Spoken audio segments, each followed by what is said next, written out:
Donc, bonsoir à toutes et tous pour ce 16e INSA Talk. Je suis Marie-Pierre Favre, directrice du développement international pour le groupe INSA. Et c'est toujours avec grand plaisir que je vous accueille pour ce rendez-vous quasi mensuel. Donc, ce soir, le Moyen-Orient, un désert florissant.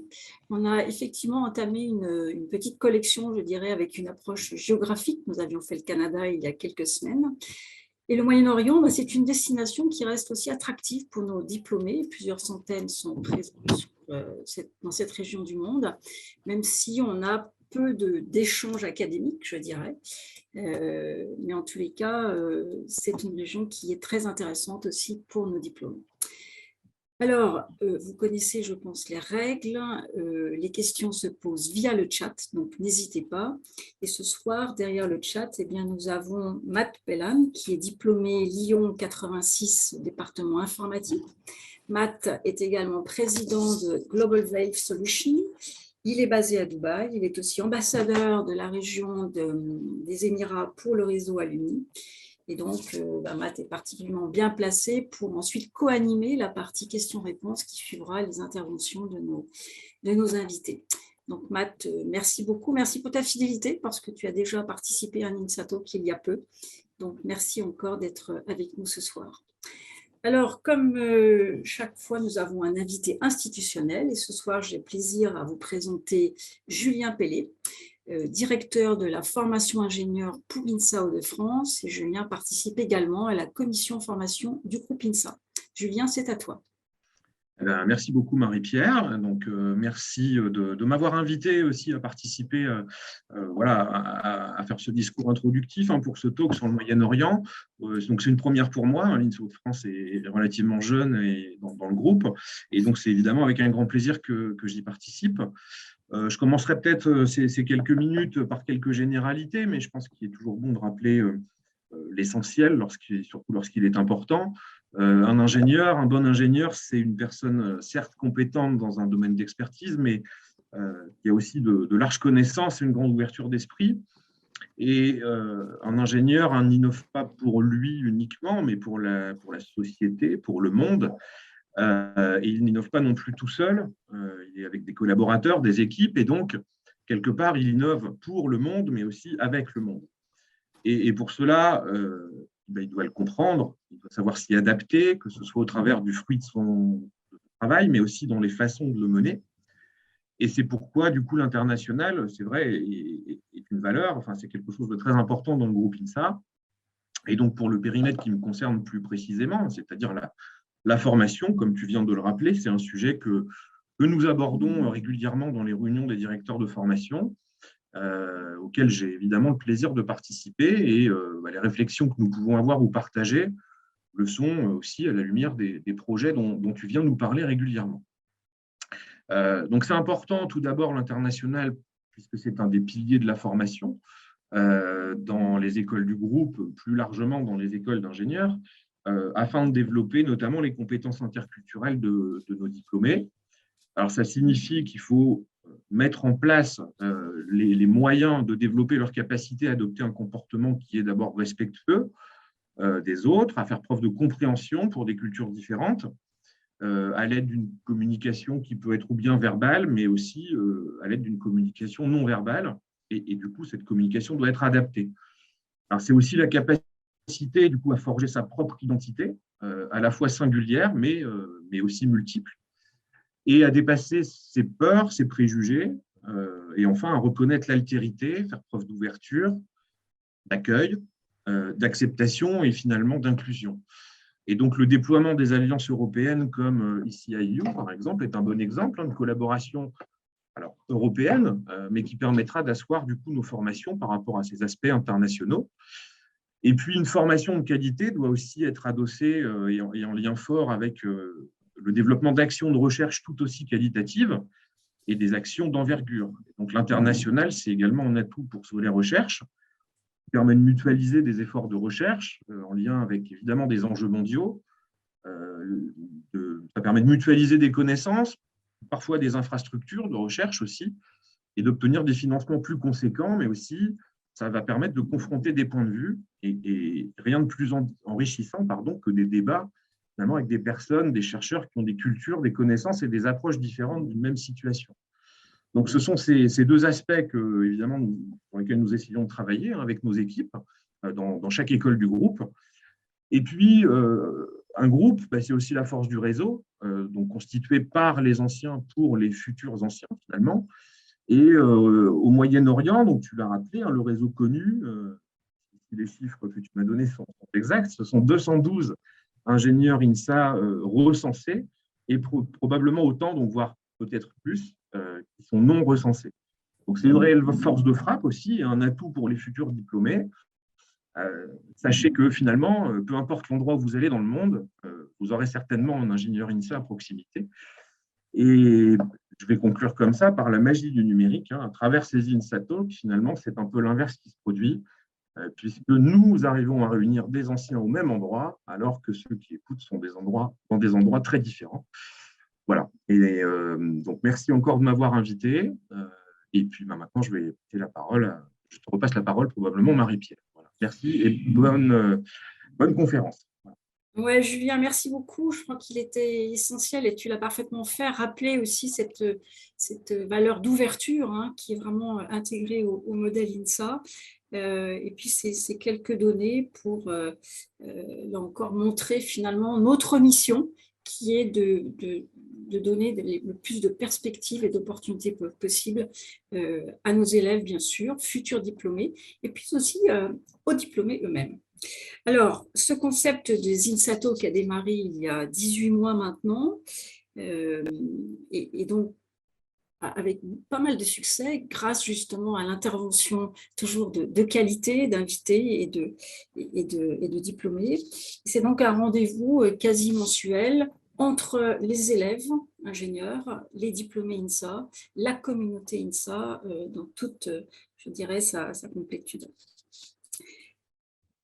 L'idée, c'est de pouvoir fédérer justement cette communauté, c'est que vous puissiez aussi valoriser votre réseau, le développer, et tout cela autour de valeurs de partage, de bienveillance, en y intégrant toujours cette dimension internationale qui nous est chère, qui fait partie intégrante du développement, du rayonnement de l'INSA à l'international, et qui est, comme on l'a déjà redit, partie intégrante là aussi du modèle INSA dès sa création. Alors, quelques mots, même si vous n'êtes pas nombreux ce soir, après le talk, on laissera pendant quelques minutes des salles virtuelles ouvertes pour quelques échanges encore informels. Et je voudrais, pour ceux qui nous ont rejoints, en tous les cas, faire un court sondage.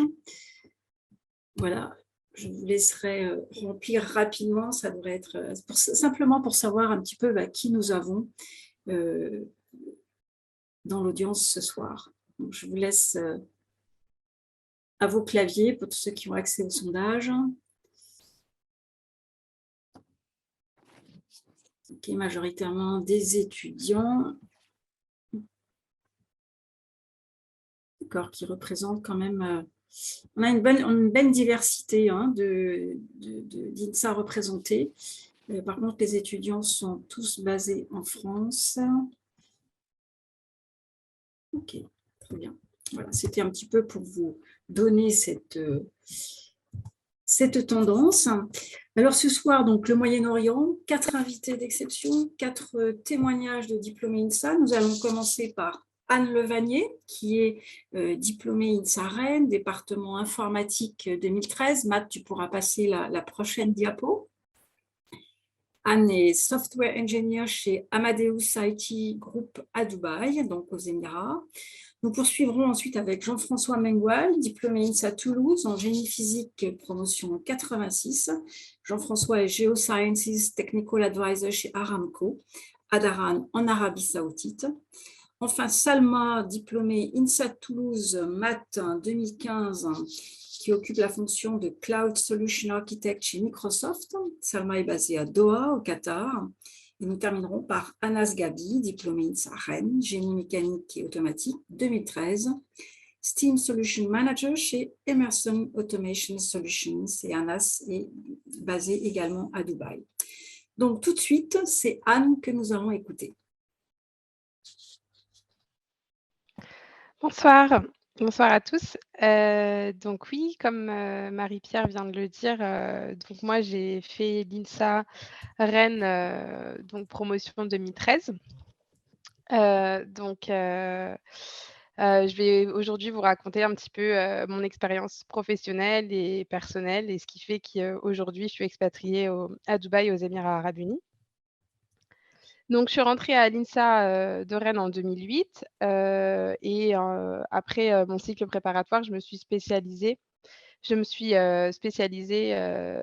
en informatique et donc voilà, la première chose, dont je voulais parler, c'est que dans le cadre de mes études, on nous proposait de faire un échange Erasmus et j'ai décidé d'en faire un et de le faire en Roumanie et voilà et en fait, je pense que moi, c'est cette expérience, cette première expérience qui m'a donné,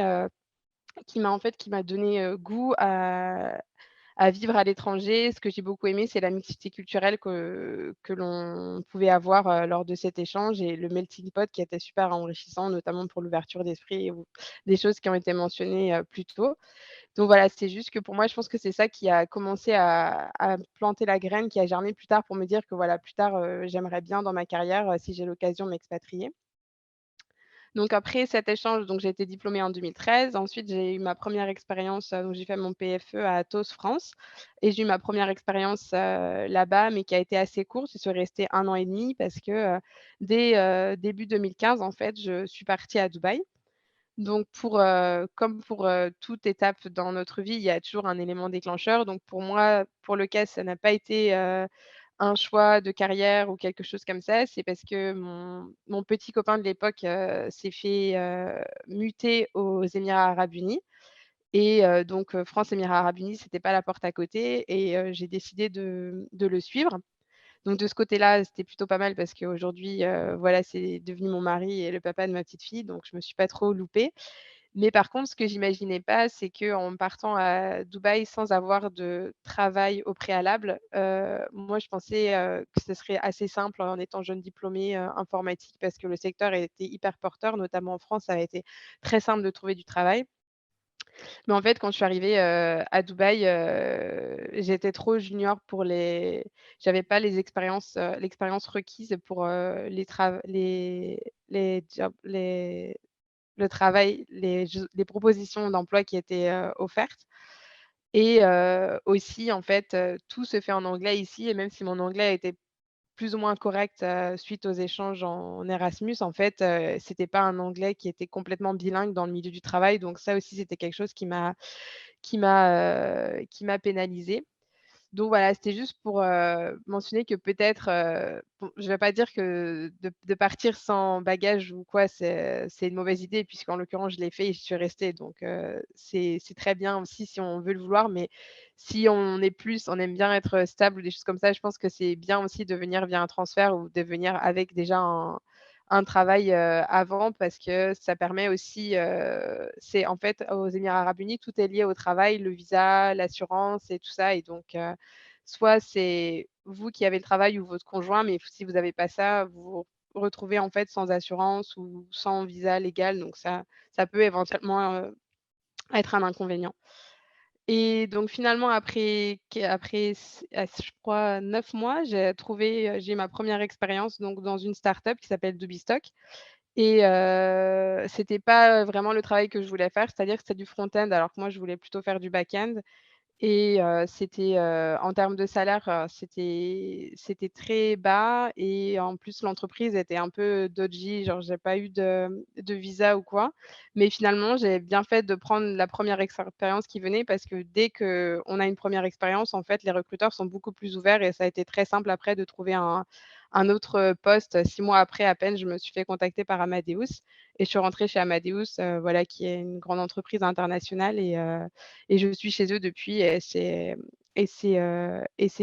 super, je regrette pas et j'aime bien ce que je fais maintenant en termes de travail et voilà et le salaire, tout va bien, tout est impeccable et voilà, la dernière chose que je voulais ajouter en parlant de salaire justement, parce que je sais qu'il y a beaucoup de préjugés ou d'idées préconçues sur la position des femmes aux Émirats arabes unis.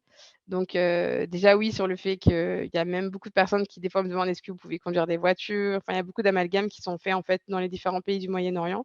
Mais aux Émirats arabes unis, voilà, c'est la en fait, la position de la femme, elle est très bien, c'est super ouvert et même en termes de salaire, contrairement, à la France où les égalités, hommes-femmes salariales, elles sont pas toujours là.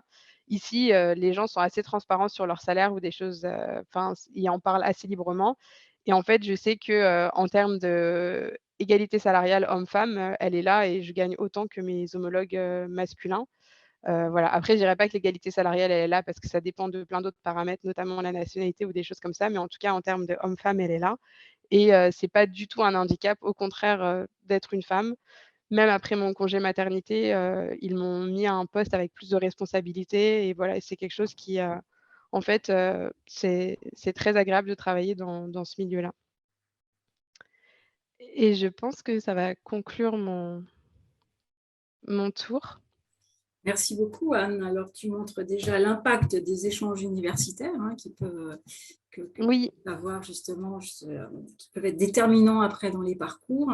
Et puis déjà pas mal de recommandations, d'a priori aussi et de clichés effectivement qu'on peut avoir. Donc, merci pour ce premier témoignage.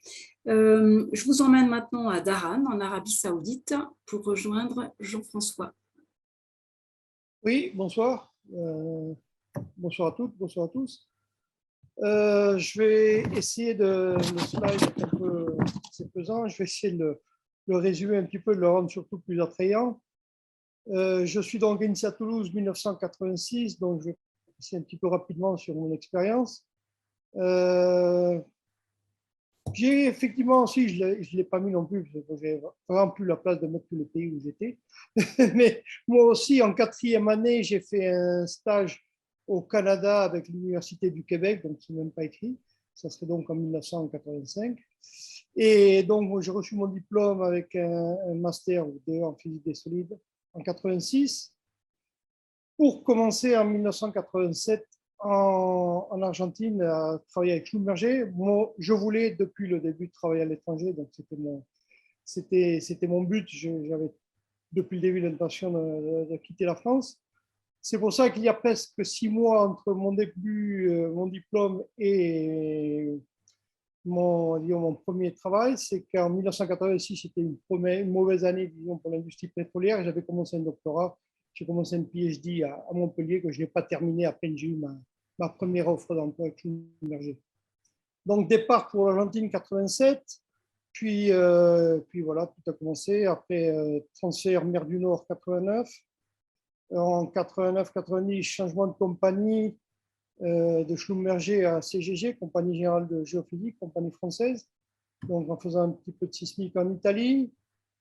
Puis, changement de pays et de compagnie encore en 1991 pour revenir en Amérique latine, en Bolivie avec Western Geophysical. Western Geophysical, c'est l'équivalent de la CGG en américain, disons. Donc, là, retour en Amérique latine. Transfert Bolivie, c'est reparti, Bolivie-Argentine en 93 avec Western Geco. Donc, retour en Argentine. Puis en Argentine, donc là, changement avec Ruhrgas, en fait une filiale de Ruhrgas, une compagnie allemande en Argentine, durant 4 ans, depuis 1994 à 98. À 98, retour à Schlumberger, oui, on n'allait jamais ses premiers amours. Donc retour à Schlumberger et avec un changement de pays de l'Argentine au Mexique. Pour 6 ans au Mexique, c'est l'un des pays où j'ai passé pas mal de temps. Transfert du Mexique au Brésil, Brésil-Argentine avec Repsol, donc une compagnie espagnole, toujours dans le pétrole, comme vous voyez, toujours dans l'oil and gas. Retour une fois de plus en Argentine en 2007, 2009 en Algérie, Repsol qui m'envoie en Algérie. C'était mon premier retour, disons, sur le continent plus proche de la France. Algérie, puis après en 2012 en Espagne, à Madrid, au centre de recherche de Repsol. Et c'est là où j'ai passé donc 3 ans avant donc d'être recruté par Aramco, la compagnie pétrolière d'Arabie Saoudite, où je suis donc depuis fin 2014, début 2015. Donc en tout, c'est plus de 36 ans de carrière, tous à l'expat. Je n'ai jamais travaillé en France. et pratiquement 20 années en Amérique latine. Donc, que dire maintenant 8-9 ans en Arabie Saoudite. Donc, Adam, toujours dans l'oil and gas.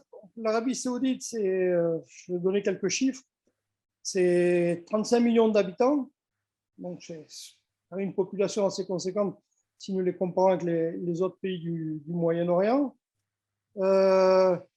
C'est 4 fois plus grand que la France. Et c'est un PIB de 44 000 euros, c'est aussi supérieur à la France. Non, le PIB de la France par habitant est environ 36 000 euros. Mais il faut savoir que 85% du budget de l'Arabie Saoudite vient de ses richesses pétrolières. Non, le budget se fait par les entrées de vente du pétrole. Non, et le pétrole représente 64% des exports du pays.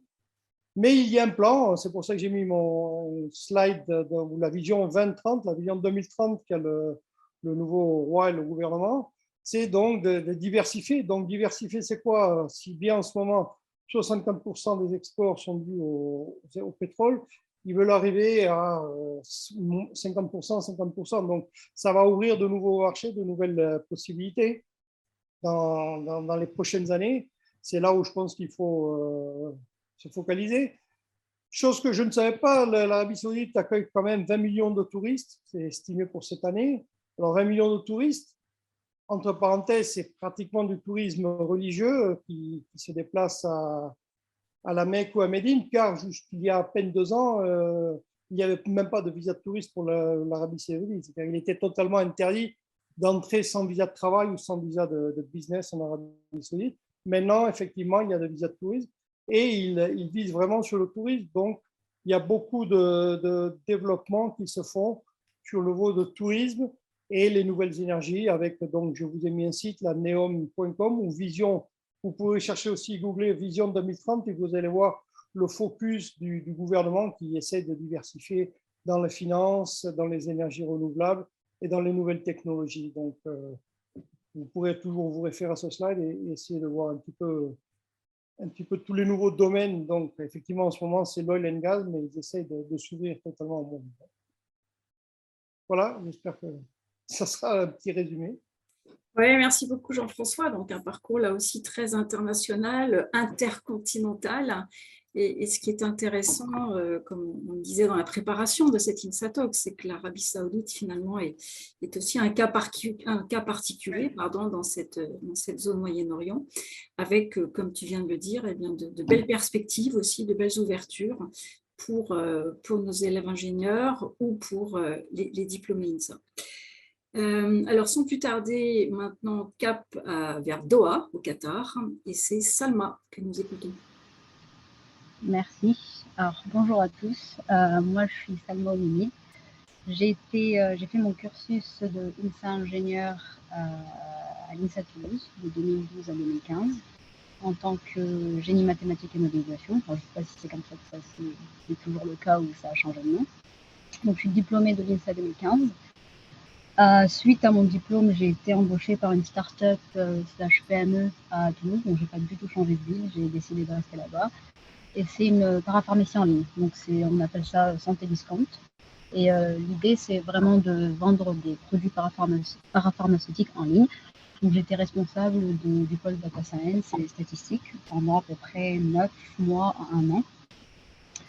En octobre 2016, j'ai décidé de rejoindre le grand groupe qui est Microsoft, donc en tant que consultant data scientist.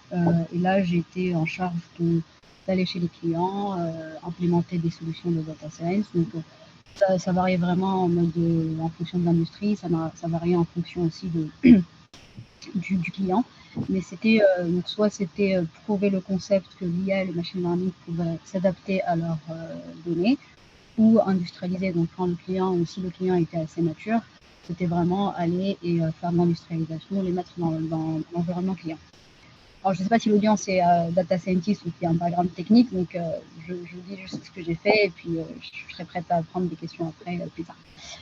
En 2020, juste avant le Covid, j'ai décidé de m'envoler vers le pays organisateur de la Coupe du Monde, donc qui est le Qatar.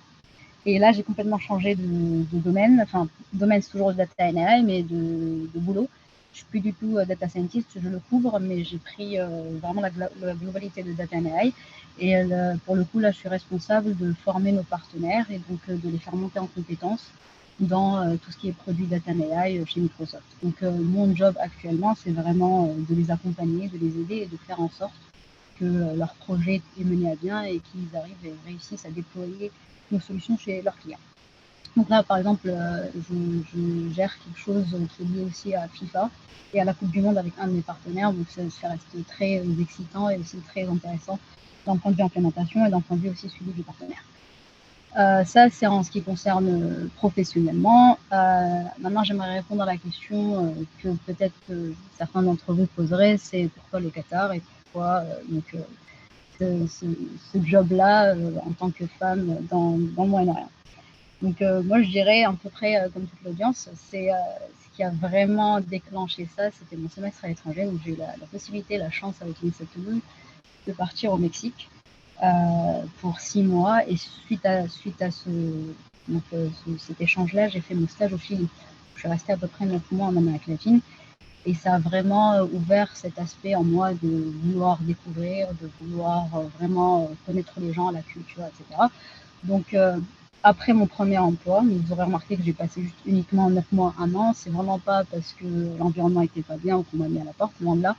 C'était vraiment parce que l'opportunité Microsoft était venue et je me suis dit que voulant vraiment partir à l'étranger, je préférerais aller dans un grand groupe parce que j'aurais plus de chances et plus d'opportunités avec un grand groupe de me déplacer. C'est ce que disait Anne, donc l'échange, quand on a déjà un travail pour partir à l'étranger, c'est beaucoup plus facile que d'y aller et chercher pour le boulot. Donc c'était ma logique à l'époque. Je me suis dit, si je veux l'étranger, ce que j'aspire vraiment à avoir, je partirai avec un grand groupe. Maintenant, je suis un peu dans ma carrière où je regarde quelle est la prochaine étape. Donc peut-être un autre INSATOL que je serai dans une autre région de la Terre, je ne sais pas. Peut-être à Singapour, peut-être en Australie, qui sait. Mais du coup, ouais, ça, c'est plutôt mon côté vagabond. Sinon, d'un point de vue perso, j'ai mis un peu quelques détails ici, notamment mon LinkedIn et mon mail. Si jamais quelqu'un d'entre vous aimerait avoir plus d'informations, de l'aide ou intégrer Microsoft, ce sera avec grand plaisir. Merci beaucoup, Salma.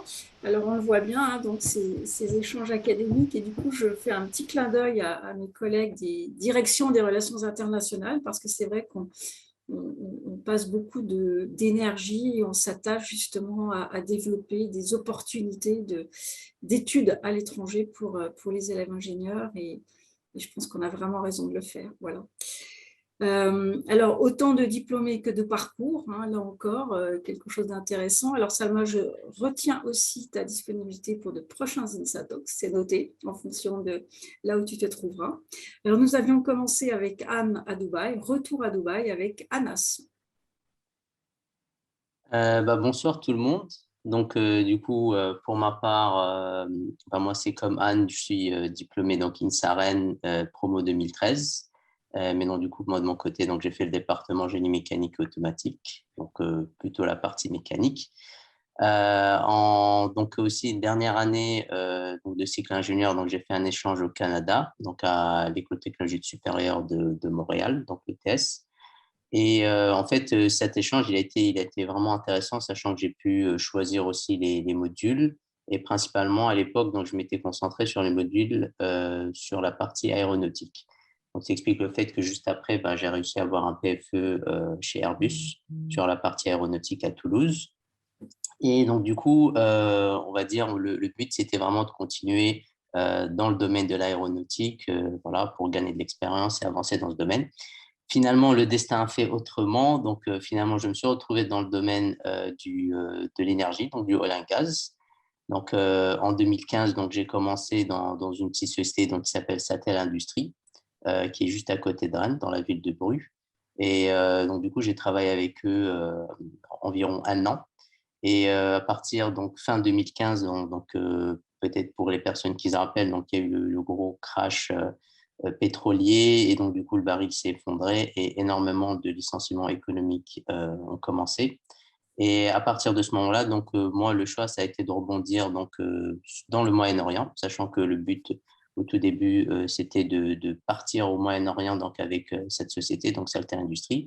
Et une des options donc, qui pourrait être aussi intéressante pour les jeunes diplômés et les personnes qui n'ont pas énormément d'expérience, c'est ce qu'on appelle les contrats VIE, donc les contrats de volontariat international entreprise. Et donc, c'est l'option que j'avais choisie en 2016.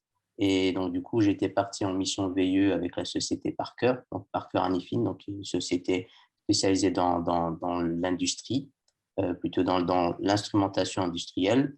Et à partir de ce moment-là, donc c'était plus un rôle de business development dans la région donc, du Moyen-Orient. Et par la suite, donc, toutes les missions VU, donc, de manière générale, c'est des missions de 1 an renouvelables une deuxième année. Donc, on peut faire 2 ans de VU, on va dire, au Moyen-Orient ou dans n'importe quel pays du monde. Et par la suite, le but, bien sûr, à partir du moment, comme Anna a pu le dire au tout début, à partir du moment où il y a une première expérience à Dubaï qui est effectuée, c'est beaucoup plus simple par la suite de trouver des missions locales. Donc, ce qui a été mon cas. Et donc, du coup, j'ai continué avec la même entreprise, donc Parker Hannifin, avec un contrat local, une mission locale pendant 2 ans. Et par la suite, donc, à partir de 2019, donc, j'ai changé de société et donc, j'ai intégré la société Emerson. Et bon, là, ça va faire à peu près 3 ans et demi que je suis avec eux.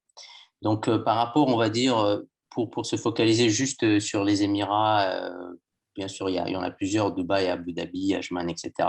Mais de manière générale, les Émirats arabes unis, donc il y a bien sûr des points positifs, des points négatifs. Donc, du coup, bien sûr, sur les points positifs, donc, bien sûr, les packages qui sont offerts, donc, qui sont très intéressants, tout en, bien sûr, sachant que donc, les ingénieurs en France et les ingénieurs, on va dire, dans le Moyen-Orient, ce n'est pas le même statut. Donc, peut-être que ça, je pourrais rentrer un peu plus en détail par la suite. Mais de manière générale, pour les expats européens et américains, les salaires, les packages sont intéressants. Pas d'impôts, bien sûr, et des conditions de vie très agréables. D'un autre côté, donc bien sûr, Anna a commencé à en parler. Donc, il y a le système de sponsorship ici aux Émirats. Donc, ça veut dire qu'une personne, pour qu'elle soit résidente, donc, ou bien elle a un contrat de travail, donc elle est sponsorisée par sa société, par sa compagnie, par son entreprise, pardon, ou bien en fait elle est sponsorisée par ou bien son mari, si son mari travaille aux Émirats, ou bien par, on va dire, un proche résident dans les Émirats. Donc, le système de sponsorship, des fois, il est un petit peu limitant, mais bon, c'est envisageable pour certaines personnes.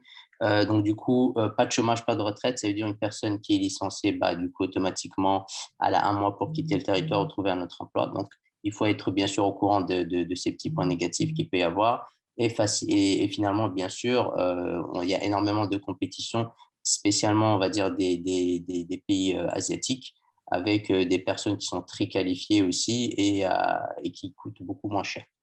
Donc, on va dire, ces points positifs, négatifs, bien sûr, il faut être au courant de ces éléments-là avant de pouvoir, on va dire, se lancer dans une aventure au Moyen-Orient. Mais bien sûr, voilà, il y a pour moi, on va dire personnellement, les points positifs donc, sont beaucoup plus intéressants que les points négatifs.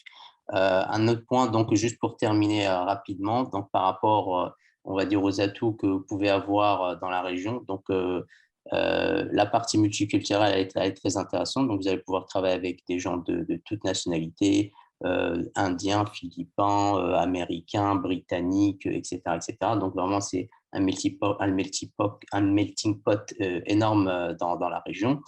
Et d'un point de vue communication aussi, c'est ce qu'il faut savoir. Je sais qu'à l'INSEA, moi, à mon époque, on ne donnait pas beaucoup d'importance au cours d'anglais. En fait, l'anglais, c'est très, très important. Donc, la communication, principalement, se fait en anglais.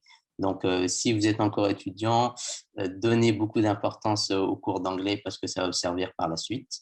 Et pour les personnes, bien sûr, qui parlent arabe, ça peut être un avantage aussi. Principalement aux Émirats et encore plus en Arabie Saoudite, mais bien sûr l'arabe du Moyen-Orient. Donc, pour les personnes du Maghreb, malheureusement, les dialectes du Maghreb ne sont pas très bien compris au Moyen-Orient. Donc, voilà, quand je parle arabe, c'est vraiment arabe du Moyen-Orient. Donc, voilà pour moi. Donc, s'il y a certaines personnes donc, qui ont des questions ou avec lesquelles on pourrait échanger un peu plus sur certains points, un peu plus en détail sur certains points. Donc, de toute façon, vous avez mes contacts à travers Marie-Pierre et on pourrait échanger un peu plus en détail sur les points voulus. Voilà, merci beaucoup. Merci beaucoup, Anas, pour ce témoignage, là aussi toujours très, très intéressant. Tu mentionnais le VIE, je me permets de rappeler que nous avions fait un INSA Talk sur le VIE l'automne dernier et qu'il est toujours disponible en replay. Nous en ferons probablement un autre cet automne parce que c'est un vrai tremplin aussi pour l'emploi, notamment à l'international. Donc maintenant, je vais passer la parole à Matt qui va animer cette partie questions-réponses. Donc n'hésitez pas à poser vos questions sur le chat et Matt va donc justement pouvoir les synthétiser, les reformuler auprès de nos intervenants, même s'il y a déjà beaucoup de choses qui ont été dites, beaucoup de messages. Et tu soulignais justement, Anas, quelques points de vigilance et donc toute l'importance du réseau. C'est fait pour cela aussi, pour vous aider justement à faciliter votre intégration et votre insertion. Donc, Matt, c'est à toi. Peut-être pas sur cette diapo, tu peux peut-être enlever le diaporama provisoirement si tu le souhaites pour cette partie questions-réponses. Et encore une fois, n'hésitez pas à poser vos questions sur le chat. Ok, merci Marie-Pierre. Voilà. Donc moi je voudrais, une question donc pour enchaîner sur ce que Anas, ta présentation était très complète, merci beaucoup. Pour enchaîner sur les points positifs et négatifs, on a le point de vue d'Anas. Est-ce que nos autres intervenants voudraient également donner leur point de vue, donc leur expérience jusqu'à ce jour au Moyen-Orient, points positifs, points négatifs. Par exemple, Anne, est-ce que tu voudrais partager ton expérience? Je pense que ça rejoint beaucoup ce qu'Anas disait. Donc, j'ai d'abord expérimenté ce qui était plus négatif, c'est-à-dire la précarité, enfin pas la précarité, mais enfin l'instabilité quand on n'a pas de travail et qu'on n'a pas de conjoint, enfin c'est-à-dire qu'on n'est pas marié. Parce que pour pouvoir sponsoriser quelqu'un, il faut quand même être marié. Même si maintenant c'est de plus en plus souple, là-dessus, mais pour pouvoir sponsoriser quelqu'un quand même, il faut que ce soit votre conjoint ou alors quelqu'un de la famille comme des parents ou quelque chose comme ça. Donc oui, ça c'est vraiment pour moi le côté négatif, de Dubaï, qui fait que, du jour au lendemain, en effet, en plus, on peut être, mis à la porte, sans aucune raison et voilà, il y a un mois pour faire ses affaires et ça, c'est quelque chose, c'est le gros point négatif dans le sens où on a un peu une épée de Damoclès au-dessus de la tête, mais au final, quand on le vit au jour le jour, finalement, les entreprises, elles ont pas non plus envie d'avoir cette image-là et donc en fait, c'est très rare aussi quand même de se faire licencier, sans aucune raison et du jour au lendemain. Donc il y a un point négatif, mais c'est toujours très balancé et c'est pour ça que, finalement aussi, les gens quand ils s'installent, on se dit: «Ah bah, on va venir un petit peu pour 1 an, 2 ans pour voir» et au final, les gens restent parce qu'on se sent très confortable, je pense et finalement, on se rend compte que même s'il y a cette menace, finalement, selon les entreprises dans lesquelles on est, elle est temporisée.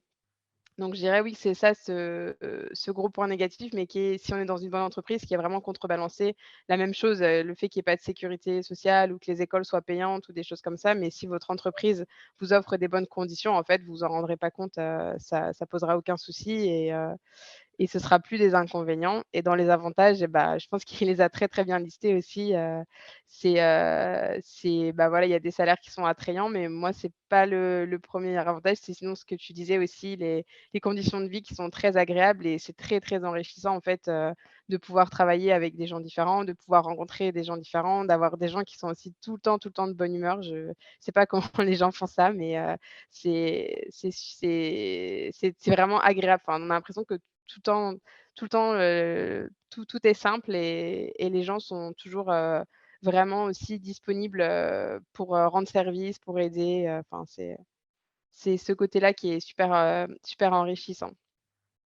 Merci Anne. Jean-François, quel est ton point de vue? Oui, l'aspect négatif, comme on le disait, on faisait remarquer, l'Arabie Saoudite, c'est totalement différent, non? Il y a vraiment un choc culturel. On a vu du changement progressivement et dans le bon sens ces dernières années, mais il faut savoir, comme je le disais, il y a 2 ans, il n'y avait pas de visa de tourisme, c'est-à-dire que votre frère, votre famille ne pouvait pas venir vous visiter. Maintenant, c'est possible pour quelques pays, l'Europe, oui. Au niveau culturel, il y a encore 2 ou 3 ans, les femmes ne pouvaient pas conduire. Ça, c'est pas ce que vous avez écouté, c'est vrai. Les femmes ne pouvaient pas conduire. Donc, il fallait que je fasse de taxi à mon épouse. Ça la fout mal quand même. Heureusement, maintenant, elle peut conduire. Et c'est elle qui me conduit, donc c'est déjà mieux. Mais c'était assez dur, disons. L'Arabie Saoudite, c'est pas Dubaï, c'est pas le Qatar, non, ou Abu Dhabi. Mais effectivement, il y a beaucoup de changements.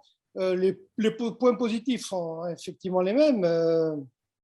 Le salaire, la culture, l'ambiance. Mais il y a un choc qu'il faut accepter et se dire, bon, on vient peut-être faire un sacrifice et peut-être, bon, après, on aime ça, on reste. Mais au début, ça fait un choc quand même. Enfin, moi, je connais beaucoup de personnes qui sont venues. En plus, ici, il faut venir effectivement avec un travail. Vous ne pouvez pas venir à la belle, disons, venir chercher du travail. Il faut que vous ayez un contrat de travail. Et donc, effectivement, tout sera payé, la sécurité médicale et les écoles et votre logement. Et vous ne pouvez pas venir juste à chercher du travail. Donc, c'est pas... Et j'ai connu beaucoup de personnes qui viennent et après 1 mois, 2 mois, ils partent. C'est quand même... Ça fait un coup, disons. Mais bon, on s'y plaît après et bon, c'est différent. Merci Jean-François. Et toi, Salma, quel est ton point de vue? Salma, je crois, nous a quittés temporairement. Ouais. Oui, elle a dû se déconnecter. Je ne l'ai pas vu sur l'écran, d'accord, très bien. Donc, il y a d'autres questions qui sont arrivées. Merci pour vos questions. De Lucie Salone, est-ce qu'on peut être plus facilement licencié aux Émirats arabes unis par rapport à la France? Qui veut répondre à cette question? Donc, est-il plus facilement d'être… Par rapport à la France, en fait, aux Émirats arabes unis, en fait, c'est un peu le système un peu à l'américaine. Donc, c'est vrai que demain, on va dire du jour au lendemain, si l'employeur veut licencier une personne, en fait, la plupart du temps, on a 1 mois de préavis, la plupart du temps. Et à partir de ce moment-là, voilà, on est licencié. Donc, on va dire, en France, on va dire un process beaucoup plus lourd, beaucoup plus compliqué. Aux Émirats arabes unis, un employeur, s'il veut vous licencier, vous licencie. S'il veut vous donner 1 mois de préavis, il peut vous donner 1 mois de préavis. Des fois, il est capable de vous dire, voilà, aujourd'hui, c'est votre dernier jour. Je vous paye, normalement, je crois, si je ne me trompe pas, la loi vous donne, je crois, 2 mois de salaire, plus à la fin d'un contrat, lorsqu'une personne elle est licenciée, elle a le droit à des indemnités qui correspondent au nombre d'années qui ont été travaillées avec l'entreprise. Et à partir de ce moment-là, voilà, la rupture est faite. Mais c'est beaucoup plus simple, on va dire, d'un point de vue administratif. Est-ce que nos autres intervenants ont quelque chose à rajouter à ce sujet? Oui, non, c'est exactement ça. Et c'est vrai, juste par contre, j'avais oublié, comme tu viens de le dire, les gratuities, qu'on n'a pas de chômage, c'est vrai, mais quand tu te fais licencier, l'entreprise doit quand même te payer au prorata de ce que tu as travaillé dans l'entreprise et ça correspond à peu près à un salaire par année. Donc c'est vrai que aussi, Ouais. c'est pas le chômage, c'est sûr, mais c'est quelque chose qui peut être avantageux aussi quand même pour permettre éventuellement de prolonger, si on a envie, de prolonger l'expérience ou en tout cas de se réinstaller quelque part et ça permet quand même de rebondir aussi. D'autres points? Ok, je passe à la question suivante. Je crois qu'il y avait une question juste au-dessus, par contre, dont Anas avait commencé à parler, concernant la charge de travail.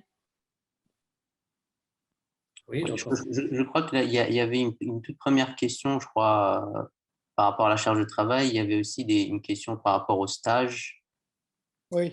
ah oui, j'allais y venir, tout à fait. Donc, est-ce que vous voulez, voilà, donc sur les stages, effectivement, est-il facile de trouver un stage au Moyen-Orient? Je peux répondre aussi. Donc, en fait, les stages au Moyen-Orient, je peux répondre sur la partie, on va dire, Dubaï. Donc, en fait, ce qu'il faut savoir, c'est qu'un stage aux Émirats arabes unis, en fait, il y a 2 moyens de faire un stage.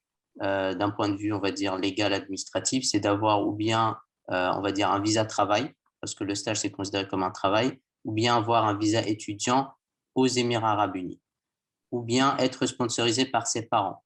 Donc, du coup, pour avoir, on va dire, les stagiaires aux Émirats arabes unis, pour les sociétés, ils ne vont pas s'amuser à faire un visa de travail, à moins que ça soit vraiment un cas très, très spécifique. La plupart du temps, ils prennent des stagiaires des universités qui sont aux Émirats arabes unis, ou bien ils prennent des personnes qui sont sponsorisées par leurs parents pour faire des stages.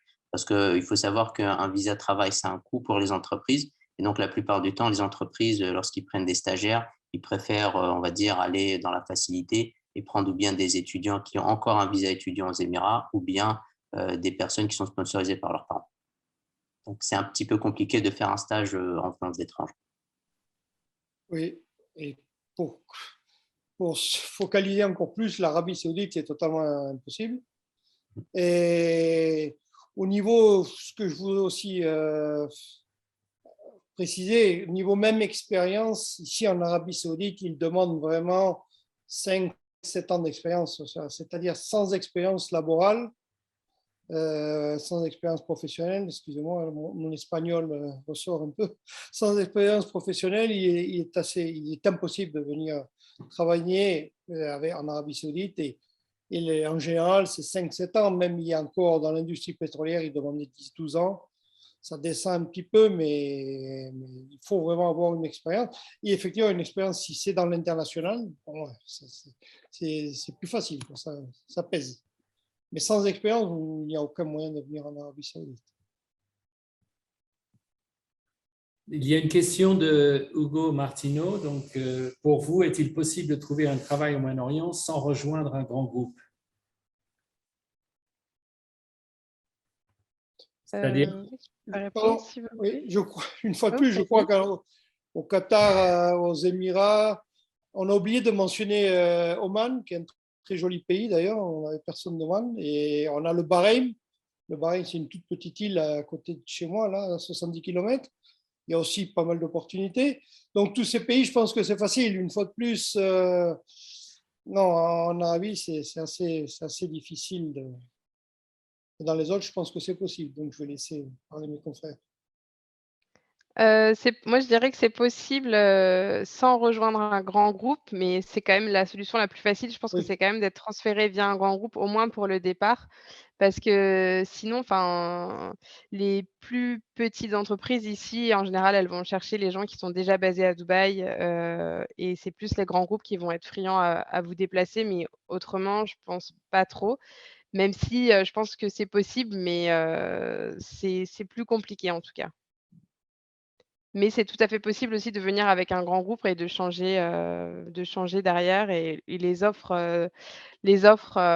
en termes de travail, ça peut être, les mêmes. Ils vont être alignés sur, les conditions de travail ou les salaires ou les choses comme ça, mais c'est juste que je pense que c'est beaucoup plus compliqué de trouver, d'un autre pays. Ton micro, Anas. Ah, Anas, tu es en mute? oui. Anas, ton micro. Alors, pardon, excusez-moi. Donc, c'était juste par rapport à ce que Anne a pu dire. En fait, aussi, en fait, la plupart, on va dire, des expats préfèrent les grandes entreprises. En fait, c'est plus le côté stabilité. Et parce qu'il faut savoir aussi, aux Émirats, les petites sociétés, des fois, il peut arriver qu'il y ait des petits problèmes de paiement. Donc, moi, j'ai eu des amis qui ont des petits soucis, en fait, qui n'arrivaient pas à toucher leur salaire on va dire, pour des raisons, on va dire, quelconques. Mais en fait, le choix d'une grande entreprise internationale, c'est vraiment un peu la stabilité. On est sûr que tout va être carré et on évite en quelque sorte les problèmes. Donc, voilà la raison pour laquelle la plupart des expats préfèrent les grands groupes. Si je peux rajouter preuve que l'Arabie Saoudite change et dans le bon sens, c'est que, par exemple, justement, une nouvelle loi, donc il y a plein de nouvelles lois maintenant, maintenant, il est possible en Arabie Saoudite de changer d'une compagnie à une autre et sans retourner chez vous. Avant, juste encore une fois de plus, jusqu'à il y a 1 an ou 2 ans, vous ne pouviez pas chercher un autre travail, un autre sponsor, donc, et dire, bon, ben voilà, je démissionne et je vais travailler avec le collègue d'en face. C'était totalement interdit et impossible. Alors que maintenant, non, ça c'est possible. Donc, même en Arabie Saoudite, le premier visa, donc effectivement, vous devez obligatoirement le faire depuis l'extérieur, de venir ici avec un comptable. Mais une fois que vous êtes ici, vous pouvez trouver un autre emploi et votre ancien employeur est obligé de vous signer la carte pour partir avec votre prochain employeur, votre prochain sponsor. Donc ça s'améliore, peu par peu, ça s'améliore. Aux Émirats, à Dubaï, il n'y a aucun souci de transférer d'un employeur à l'autre, il n'y a pas de problème. Ici c'est nouveau, mais ça existe maintenant. Oui. C'est un peu plus compliqué l'Arabie Saoudite. Il y a une question de Youssef Amari, très spécifique pour vous, 4. Je suis bientôt diplômé ingénieur en informatique et réseau de l'INSA Toulouse. Je suis grandement intéressé par faire une thèse CIFRE et pouvoir travailler entre la France et un pays du Moyen-Orient, que ce soit le Qatar, Oman, Arabie Saoudite, États Arabes Unis, Émirats Arabes Unis. Y aurait-il des opportunités dans ce domaine? Avez-vous une idée? Oui. Personnellement, d'un point de vue, on va dire, université, je crois que si la personne veut faire une thèse, on va dire, il y a pas mal de choix entre les Émirats, même l'Arabie Saoudite. Après, ça va dépendre, on va dire, dans quel domaine est-ce que cette personne veut faire sa thèse. En informatique, l'Arabie Saoudite, je ne sais pas trop. On va dire, l'Arabie Saoudite, je verrais plutôt sur la partie, on va dire, énergie, mécanique, etc. Même si voilà, ça commence petit à petit en Arabie Saoudite. Mais on va dire aux Émirats Arabes Unis, je crois, sur la partie informatique, il peut y avoir on va dire des bonnes opportunités pour faire une thèse. Après, pour être honnête, moi, je n'ai pas les détails par rapport au coût que ça peut engendrer pour venir faire une thèse ici aux Émirats, parce que, bon, comme vous pouvez le savoir, c'est le système un peu américain. L'université n'est pas gratuite. Donc, il y a des coûts, mais oui, je crois qu'il y a des opportunités. Après, les détails, malheureusement, je n'ai pas les détails. D'autres réponses de nos participants? Non, c'est pareil. Je sais qu'il y a beaucoup d'opportunités dans l'informatique. Oui, enfin, je sais qu'ici, il y a Amadeus. Alors après, c'est pas, par contre, l'aérospatiale, c'est très spécifique. Il y a Thales aussi, mais enfin, ce domaine particulier, je ne sais pas, mais je pense oui, c'est plus se rapprocher des grands groupes qui sont installés ici aux Émirats Arabes Unis. Je pense que la plus de chance au niveau des pays, ce sera les Émirats Arabes Unis ou le Qatar. Hein. Voilà. Je voudrais rajouter, parce que j'ai une expérience professionnelle et personnelle dans le domaine, Youssef, si tu nous écoutes toujours, il y a 4 universités à Dubaï, hein, parce que je suis basé à Dubaï, qui sont dans ton domaine hein, et qui peuvent peut-être proposer des thèses, y compris dans l'intelligence artificielle qui t'intéresse. Ça, c'est une chose. Donc, si tu veux me contacter, après, je peux t'aider, te mettre en… J'ai eu des stages de des stagiaires, de ces 4 universités dans le domaine informatique pour mon site Internet, pour mon entreprise. Donc, je peux t'orienter vers cela. Et ensuite, donc, tu veux t'orienter vers l'aérospatiale par la suite. Donc, en aérospatiale, comme l'a dit Anne, bon, il y a des groupes, des grands groupes, français ou étrangers. Et c'est un domaine assez porteur puisque les pays du Moyen-Orient investissent beaucoup dans ce domaine. Hein. Donc, il y a également Dassault qui est Dassault Aviation donc, et la partie informatique qui est à Abu Dhabi. Donc, je pense qu'il y a effectivement des possibilités dans ton domaine. Voilà. Donc, je regarde s'il y a d'autres questions. Je crois qu'on arrive aussi bientôt à la fin de l'heure qui nous est impartie, Marie-Pierre. Tout à fait, oui. Peut-être un complément sur la question aussi du VIE.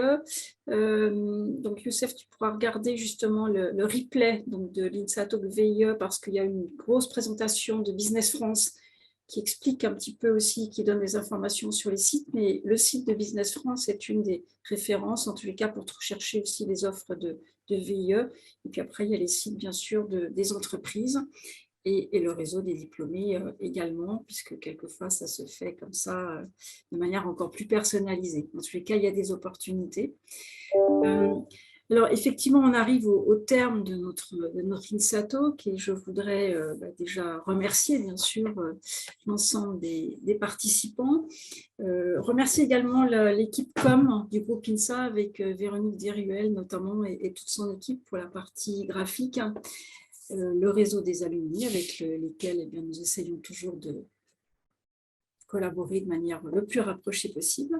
Julien, merci pour ta participation et j'espère qu'on aura le plaisir de te revoir sur un prochain INSA Talk. Merci pour ta contribution et bien sûr à vous les diplômés parce que ce partage d'expérience est vraiment fantastique, très inspirant, donc merci à vous tous.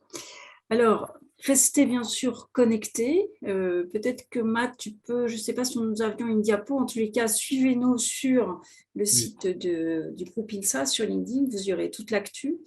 Le prochain rendez-vous n'est pas encore fixé, ce sera à la rentrée. Il y a d'abord une trêve estivale. Et puis merci à vous qui étiez donc parmi nous ce soir.